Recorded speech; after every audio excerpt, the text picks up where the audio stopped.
Number 4. Y. So you get into the top of the letter Y and wait, why is it on the floor? Oh yeah, because gravity exists, and before you could even think about climbing in, the letter has already fallen over. I mean, it's a heavy letter standing on one single twig at the bottom. What did you realistically expect to happen? Physics was never going to be on your side here. In your head, you imagined being able to climb up and make a little cozy nest, be raised and away from all the brain-eating buddies down below, but now the Y is on its side. It really doesn't provide any cover, like at all. Seriously, like you might as well be naked right now with a sign around your neck that says "Eat me." But at least that's what the zombies are going to see when you're scrambling around desperately trying to pick the letter back up.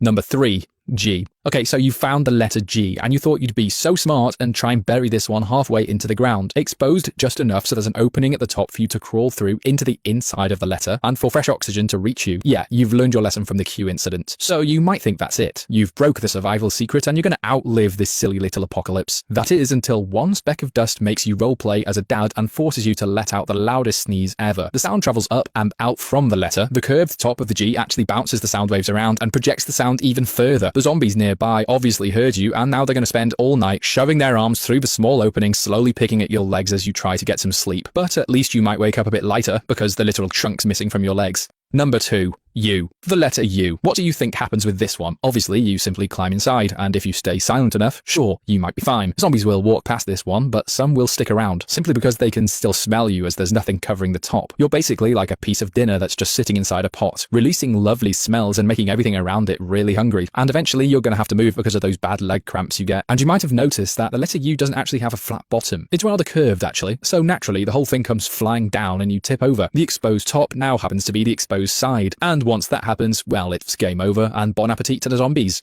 Number 1. J.